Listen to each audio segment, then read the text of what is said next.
Hello guys, welcome to Vidya Vihar. This is a must-watch video for all of you, as CBSE has released its new revised syllabus for year 2020 to 2021. We have already covered syllabus of science in our previous lecture. In this lecture, we will cover the syllabus of maths for class 9th and 10th. चलिए हम लोग start करते हैं। सबसे पहले हम लोग देखते हैं क्लास 9th के सिलेबस में क्या क्या चेंजिंग है। ठीक है, तो यहाँ जैसा कि आप लोग देख पा रहे हैं कि मार्क्स डिस्ट्रीब्यूशन में कोई चेंजिंग नहीं हुआ है। नंबर सिस्टम को 8 मार्क्स दिया गया है, वही रह गया है। बाकी सभी चैप्टर्स के भी मार्क्स इक्वल है, सेम ही है। ठीक है, यहाँ पर हम लोग देखेंगे ओल्ड सिलेबस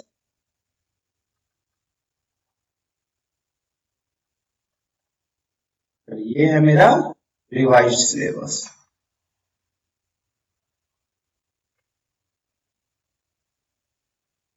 चलिए अब हम लोग देखते हैं चैप्टर वाइज क्या क्या चेंजिंग किए गए हैं। सबसे पहले first chapter number system real numbers है। तो रियल नंबर्स में आप लोग देख पा रहे होंगे कि मेरा कोई चेंजिंग नहीं के बराबर चेंजिंग किया गया है। बस एक चेंजिंग है, यहाँ पर मेरा definition of nth root of a real number ये हटा दिया गया है। ये मेरा अब हम लोग को नहीं पढ़ना है। बाकी सारी चीज जो है वो हम लोग को पढ़ने ही होंगे। ठीक है, ये है हमारा, फिर से मैं एक बार लिख दे रहा हूं, ये है मेरा ओल्ड सिलेबस और ये है मेरा रिवाइज्ड सिलेबस।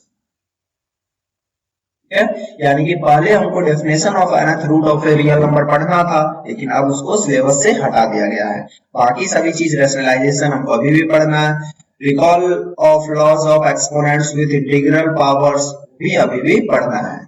जब हम लोग देखते हैं सेकंड पेज क्या क्या चेंजिंग है।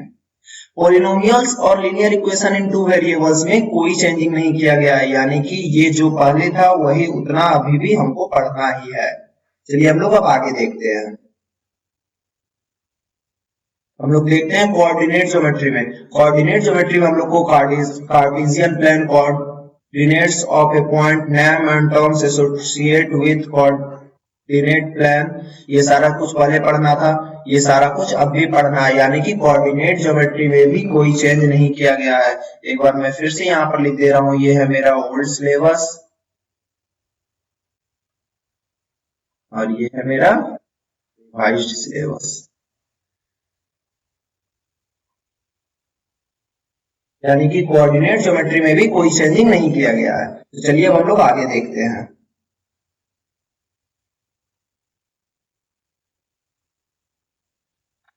इंट्रोडक्शन टू यूक्लिड्स ज्योमेट्री, इस पूरे चैप्टर को यहाँ पर बहुत ही मेजर चेंज किया गया है। इस पूरे चैप्टर को इंट्रोडक्शन ऑफ यूक्लिड्स ज्योमेट्री को सिलेबस से हटा दिया गया है। ये है मेरा ओल्ड सिलेबस और ये है मेरा रिवाइज्ड सिलेबस। अभी तक तो आप लोगों को कोई खास चेंजिंग नजर नहीं आया था, लेकिन यहाँ पर इंट्रोडक्शन टू यूक्लिड्स ज्योमेट्री को पूरी तरह से सिलेबस से हटा दिया गया है। यानी कि ये अब हम लोगों को नहीं पढ़ना है। ठीक है, लाइन्स एंड एंगल्स में जो हमको पहले पढ़ना था उतना सारा कुछ हमको अभी भी पढ़ना है। ठीक है, चलिए अब हम लोग देखते हैं नेक्स्ट। ट्रायंगल्स में भी कुछ कुछ चेंजिंग किए गए हैं, जैसे कि फॉर एग्जांपल हम लोगों को SAS कॉन्ग्रुएंसी रूल तो पढ़ना ही है। फिर ASA हम लोगों को नहीं पढ़ना है। यहाँ पर ध्यान देंगे, ASA कॉन्ग्रुएंसी रूल पहले हम लोगों को पढ़ना था। ये है मेरा ओल्ड सिलेबस और ये है मेरा रिवाइज्ड सिलेबस। ठीक है, तो पहले देखिए हम लोगों को ASA कॉन्ग्रुएंसी रूल पढ़ना था, लेकिन अब वो नहीं पढ़ना है। अब इसको सिलेबस से हटा दिया गया है। बाकी SSS कॉन्ग्रुएंसी पढ़ना था, अभी भी पढ़ना है, RHS भी पढ़ना है। और फिर क्या चेंजिंग किए गए हम लोग देखते हैं। और फिर triangle inequalities and relation between angle and facing side inequalities in triangle, इसको भी सिलेबस से हटा दिया गया है। यानी कि ये भी अब हम लोगों को नहीं पढ़ना है। चलिए अब हम लोग देखते हैं नेक्स्ट पेज में क्या क्या चेंजिंग हुए हैं नेक्स्ट चैप्टर्स में। क्वाड्रिलेटरल्स में जनरली कोई चेंजिंग नहीं हुआ है। और फिर और एक यहाँ पर मेजर चेंजिंग आप लोगों को दिखेगा कि एरिया ऑफ क्वाड्रिलेटरल यानी कि एरिया ऑफ पैरेललोग्राम्स और सेम बेस सेम साइड वाला ट्रायंगल्स का एरिया इस चैप्टर को भी पूरी तरह से हटा दिया गया है, यानी कि ये भी अब हम लोगों को नहीं पढ़ना है। ये है मेरा ओल्ड सिलेबस और ये है मेरा रिवाइज्ड सिलेबस। ठीक है, तो यहाँ पर आप लोग देख पा रहे हैं कि एरिया चैप्टर को पूरी तरह से हटा दिया गया है। और हम लोग देखते हैं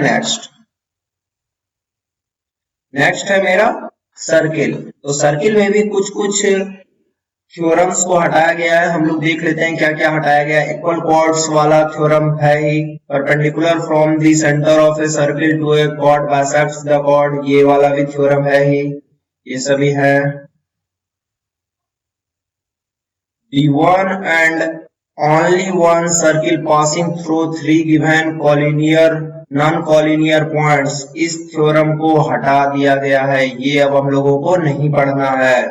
ये है मेरा, फिर से मैं एक बार लिख दे रहा हूं, ओल्ड सिलेबस एंड ये है रिवाइज्ड। अब हम लोग आगे देखते हैं। Equal chords of a circle are equidistant from centres, ये हम लोगों को पढ़ना है, इसको नहीं हटाया गया है, ये हम लोगों को अभी भी पढ़ना है। ओके, अब हम लोग देखते हैं next. The angle subtended by an arc in a center is double the angle subtended by it at any point on the remaining part of the circle। ये वाला आपका ये भी है ही, ये भी हम लोगों को पढ़ना है, इसको भी नहीं हटाया गया है। ठीक है, अब हम लोग देखते हैं ये, if a line segment joining two points subtends equal angle at two other points lying on the same side of the line containing line segment, the four points lie on a circle। ये वाला theorem जो है मेरा, इसको भी हटा दिया गया है, ये अब हमको रिवाइज्ड सिलेबस में नहीं पढ़ना है। ठीक है, अब हम लोग देखते हैं नेक्स्ट, हम लोगों को नेक्स्ट चैप्टर में क्या क्या चेंजिंग किए गए हैं। तो अब हमारा नेक्स्ट चैप्टर है कंस्ट्रक्शन। कंस्ट्रक्शन में जनरली कोई चेंजिंग नहीं किया गया है, बस एक चीज को हटा दिया गया है, construction of a triangle of given perimeter and base angles, यानी कि जो पेरीमीटर दे दिया जाता था और ट्रायंगल फॉर्म करना रहता था हमको, वो वाला हटा दिया गया है, बाकी सब चीज सेम है। ठीक है, अब हम लोग देखते हैं मेंसुरेशन में। मेंसुरेशन में एरिया यूजिंग हेरोन्स फॉर्मूला दिया गया है, ये अभी भी पढ़ना है हम लोगों को, लेकिन उसका एप्लीकेशन जैसे कि हम लोग उसके थ्रू क्वाड्रिलेटरल का एरिया निकालते थे, वो अब हटा दिया गया है सिलेबस में, वो अब आप लोगों को नहीं पढ़ना है। ठीक है, चलिए अब हम लोग देखते हैं आगे। सरफेस एरियाज एंड वॉल्यूम्स में कोई चेंजिंग नहीं किया गया है, नो चेंज, यानी कि जितना पहले हम लोगों को पढ़ना था उतना अभी भी हम लोगों को पढ़ना है। अब हम लोग देखते हैं स्टैटिक्स और प्रोबेबिलिटी। स्टैटिक्स में बहुत चेंजिंग हुआ है, इसमें हम लोगों को collection of data, presentation of data, ये सब तो पढ़ना है, ये पहले भी हमको पढ़ना था, लेकिन बहुत ज्यादा चेंजिंग, मेजर चेंजिंग इसमें आया है कि हिस्टोग्राम को हटा दिया गया है, और फिर frequency, polygon, mean, median, mode, इस सबको हटा दिया गया है रिवाइज्ड सिलेबस में। एक बार मैं फिर से यहाँ लिख दे रहा हूं, ओल्ड सिलेबस, ये है मेरा रिवाइज्ड सिलेबस। आप लोग देख पा रहे होंगे यहाँ पर मीन, मीडियन, मोड कुछ भी नहीं है, यहाँ पर बहुत ही मेजर चेंज किया गया है। अब हम लोग देखते हैं प्रोबेबिलिटी। प्रोबेबिलिटी में जनरली कोई चेंजिंग नहीं किया गया है, जो हम लोगों को पहले पढ़ना था वही हम लोगों को अभी भी पढ़ना है। यहाँ पर हमारा 9th का सिलेबस खत्म होता है। अब हम लोग देखते हैं 10th के सिलेबस को। 10th के सिलेबस में भी मार्क्स बेसिस पर तो कोई चेंजिंग नहीं किया गया है। अब हम लोग आगे देखते हैं कि चैप्टर वाइज क्या क्या चेंजिंग किए गए हैं। ये है मेरा ओल्ड सिलेबस, ये हो गया मेरा रिवाइज्ड सिलेबस। चलिए अब हम लोग आगे देखते हैं क्या क्या चेंजिंग किए गए हैं। सबसे फर्स्ट है मेरा रियल नंबर्स। रियल नंबर्स में जैसा कि आप लोग देख पा रहे हैं यहाँ पर Euclid's division lemma fundamental theory, यानी कि यूक्लिड्स डिवीजन लेम्मा जो है इसको बस हटाया गया है, ये अब हम लोगों को नहीं पढ़ना है। बाकी सभी चीज हम लोगों को पढ़ने हैं, जो भी चीज है बाकी, ठीक है। चलिए अब हम लोग देखते हैं नेक्स्ट चैप्टर्स। पॉलिनोमियल्स। पॉलिनोमियल्स में हम लोगों को जीरोस ऑफ पॉलिनोमियल अभी भी पढ़ना है, इसे नहीं हटाया गया है, ये वैसे भी बहुत इंपॉर्टेंट चैप्टर है। और फिर statement on simple problems on division algorithm for polynomials with real coefficients. इस टर्म को, स्टेटमेंट को हटा दिया गया है, स्टेटमेंट बेस्ड प्रॉब्लम्स को, ठीक है। ये अब आप लोगों को नहीं पूछा जाएगा। अब हम लोग देखते हैं next chapter, linear equation in two variables में। Linear equation in two variables में कोई चेंजिंग नहीं किया गया, ये जैसा था जो भी था ये सारा चीज हम लोगों को कवर करना ही है, ठीक है। अब हम लोग देखते हैं next quadratic equation. Quadratic equation में भी जनरली चेंजिंग नहीं किए गए हैं, बस situational problems based on quadratic equation को हटा दिया गया है। अब ये सिचुएशनल प्रॉब्लम्स नहीं पूछे जाएंगे, जैसे कि वर्क एंड वेजेस से रिलेटेड प्रॉब्लम्स जो पहले पूछे जाते थे उस तरह के प्रश्न अब नहीं पूछे जाएंगे। अब हम लोग देखते हैं अरिथमेटिक प्रोग्रेशन में क्या क्या चेंजिंग किए गए हैं। तो एपी में कोई भी चेंजिंग नहीं किया गया है, बस उसके एप्लीकेशंस जो थे जैसे कि सॉल्विंग डेली लाइफ प्रॉब्लम्स जो भी थे वो अब नहीं पूछे जाएंगे, उसको हटा दिया गया है सिलेबस से। बाकी सब कुछ वही है, सेम टू सेम है, ठीक है। अब हम लोग चलिए नेक्स्ट देखते हैं। नेक्स्ट है मेरा कोऑर्डिनेट ज्योमेट्री। तो आप लोग देख पा रहे हैं कि कोऑर्डिनेट ज्योमेट्री में कॉन्सेप्ट ऑफ ज्योमेट्री दिया हुआ है, ग्राफ ऑफ लीनियर इक्वेशन है, distance formula, section formula and area of triangle. यहाँ पर आप लोग देख पा रहे हैं कि सेक्शन फार्मूला तो है लेकिन एरिया ऑफ ट्रायंगल को हटा दिया गया है। एरिया ऑफ ट्रायंगल को आपके सिलेबस से हटा दिया गया है, यानी कि ये अब आप लोगों को नहीं पढ़ना है। चलिए अब हम लोग देखते हैं नेक्स्ट चैप्टर जो कि है ट्रायंगल। ये बहुत ही इंपॉर्टेंट चैप्टर है 10th के लिए, बोर्ड एग्जामिनेशन के लिए सबसे ज्यादा मोस्ट इंपॉर्टेंट चैप्टर है ये। इसमें भी कुछ कुछ चेंजिंग किए गए हैं, ज्यादा तो इसमें बदलाव देखने को नहीं मिला है लेकिन कुछ कुछ चेंजिंग हुए हैं इसमें। तो चलिए हम लोग देखते हैं क्या क्या चेंजिंग है। First point, no change. Second point भी नो चेंज। थर्ड पॉइंट भी नो चेंज। फोर्थ पॉइंट भी नो चेंज। फिफ्थ पॉइंट में भी कोई चेंज नहीं देखने को मिल रहा है। सिक्स्थ पॉइंट भी मेरा सेम है।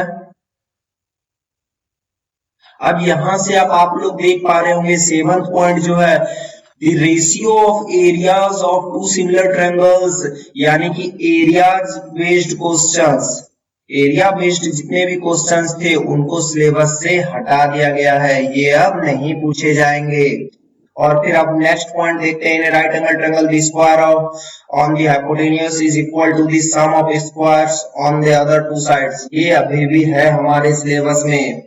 अब नेक्स्ट फिर मेरा the square of one side is equal to the sum of squares of the other two sides, the angles opposite to the first side is a right angle, ये prove करने वाला ये theorem जो है हमारा, इसको सिलेबस से हटा दिया गया है, यानी कि ट्रायंगल को भी थोड़ा सा शॉर्ट किया गया है। पहले ट्रायंगल का बहुत ही वास्ट रूप था हमारे सिलेबस में।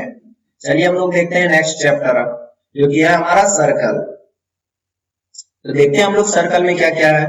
Tangents to a circle at point of contact, ये हमारा अभी भी पढ़ना है। अब देखते हैं हम लोग प्रूव डेट में, दोनों प्रूव डेट हमको पढ़ने हैं, यानी कि सर्कल में कोई भी चेंजिंग नहीं किया गया है, जो मेरा पहले का ओल्ड सिलेबस था वही मेरा रिवाइज सिलेबस भी है। अब हम लोग देखते हैं कंस्ट्रक्शन में क्या क्या चेंजिंग किए गए हैं कंस्ट्रक्शंस में। तो division of line segment in A given ratio, ये हमको अभी भी दिया गया है, इसको सिलेबस से नहीं हटाया गया है। Tangents to a circle from a point outside it, ये भी सिलेबस में है। अब हमको हटाया क्या गया है, construction of a triangle similar to a given triangle, यानी कि सिमिलर ट्रायंगल जो हम लोग कंस्ट्रक्ट करते थे उसको सिलेबस से अब हटा दिया गया है, ये अब हम लोगों को नहीं पढ़ना है। वैसे ये बहुत ही इंपॉर्टेंट है, तो आप लोग इसको जरूर एक बार देख लेंगे। चलिए अब हम लोग देखते हैं नेक्स्ट चैप्टर, जो कि हमारा ट्रिग्नोमेट्री। ट्रिग्नोमेट्री में आप लोग देख पा रहे होंगे कि इसमें कोई भी चेंजिंग नहीं किया गया है, क्योंकि ये बहुत ही ज्यादा इंपॉर्टेंट, मोस्ट इंपॉर्टेंट चैप्टर है। इसके ज्यादा यूजेज आपको 11th-12th में नजर आएंगे। बस इसमें थोड़ा सा चेंजिंग किया गया है कि trigonometric ratios of complementary angles को हटाया गया है, इसको बस हटा दिया गया है। बाकी सभी चीज वैसे के वैसे हैं, बाकी सभी चीज आप लोगों को पढ़ने हैं, ट्रिग्नोमेट्रिक आइडेंटिटीज वगैरह।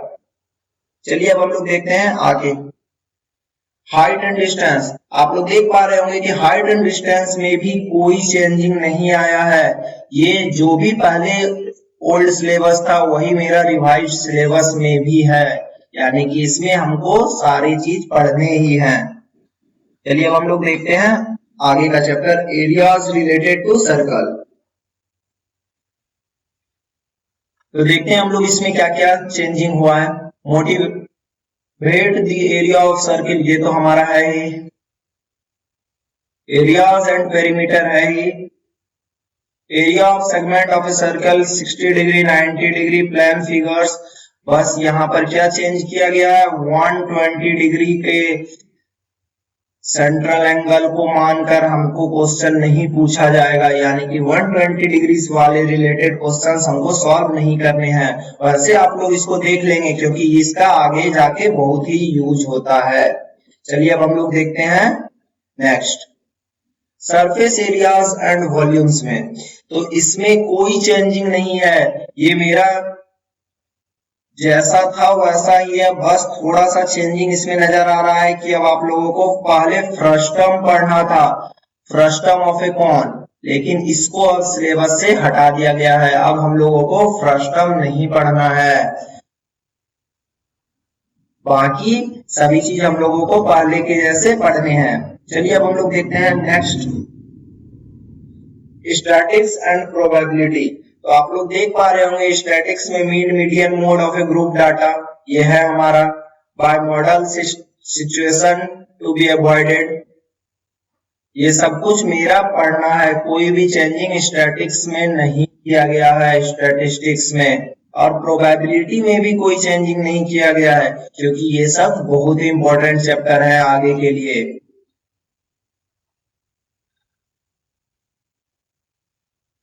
उम्मीद है आप लोगों को सिलेबस अच्छी तरह से समझ में आ गया होगा। Share this video with your friends and subscribe our channel. Thanks for watching.